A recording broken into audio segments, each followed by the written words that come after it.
Assalamualaikum warahmatullahi taala wabarakatuh.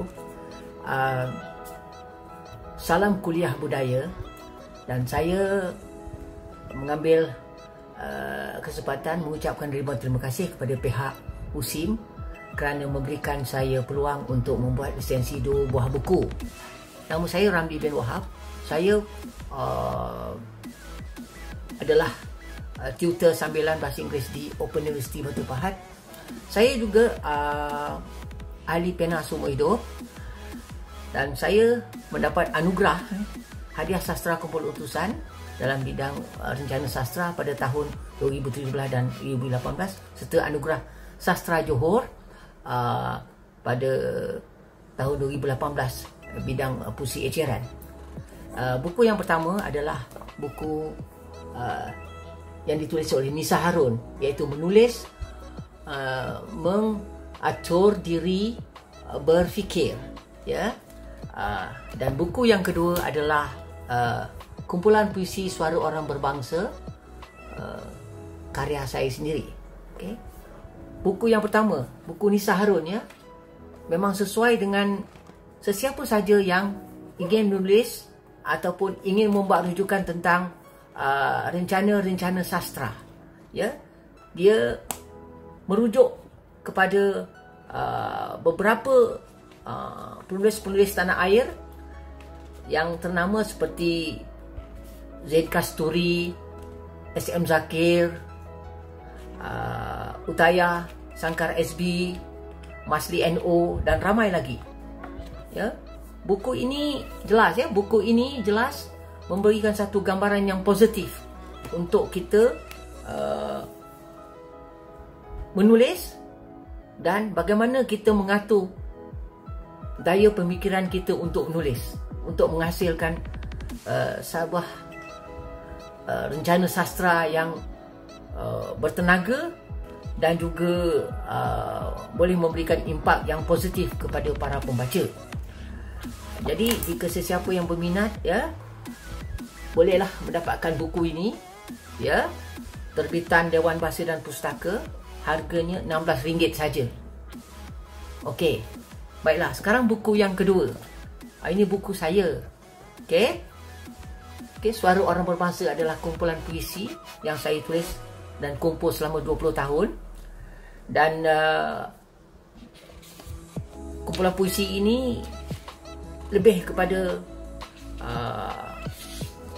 puisi-puisi yang agak universal. Okay. Tajuk-tajuk ada dalam ini adalah sastra dan bahasa, bangsa dan budaya, pemimpin dan kepimpinan, perkahwinan dan kekeluargaan, cinta dan percintaan, jenaka dan humor, politik dan politikus, pedoman dan panduan. Untuk pengetahuan saudara-saudari sekalian, okay, buku antologi Suara Orang Berbangsa ini makan masa selama 2 tahun untuk diterbitkan. Tahun pertama kami, ya, saya dengan editor Cik Zulkifli dan juga Cik Roslan di ITBM berbincang saja. Baru masuk tahun kedua, baru buku ini kami duduk dan sama-sama memikirkan bagaimana kita hendak melihat pengisiannya dan pemilihan puisinya. Kenapa makan masa 2 tahun? Sebab saya amat cerewet dalam soal kualiti. Baiklah,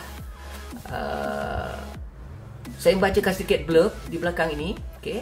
Suara Orang Berbangsa bukan herdekat, bukan raungan, bukan juga sorakan kerana orang berbangsa kata-katanya berkias, berterus terang, tetapi beralun lembut. Suara Orang Berbangsa tidak mengada-ngada, tetapi berada-ada. Seperti tempur yang bersarang rendah, suara orang berbangsa berkata yang benar, tidak sampai nanar. Suara Orang Berbangsa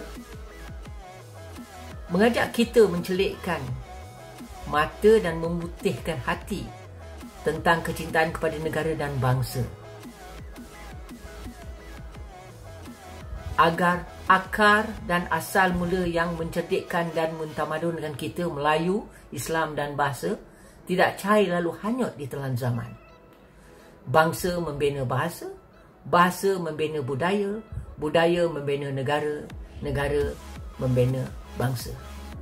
Baiklah, saya percaya sebagai rakyat Malaysia, kita perlu ada semangat patriotisme dan nasionalisme. Maka buku Suara Orang Berbangsa, ya, buku Suara Orang Berbangsa adalah buku yang begitu serasi untuk mereka yang mahu meneroka ruang dan telah saya nyatakan, iaitu ruang patriotisme dan nasionalisme. Baiklah, demikianlah resensi ringkas yang dapat saya berikan. Mungkin kalau ada peluang lain lagi, maka saya akan membuat resensi yang lain. Assalamualaikum warahmatullahi taala wabarakatuh. Terima kasih.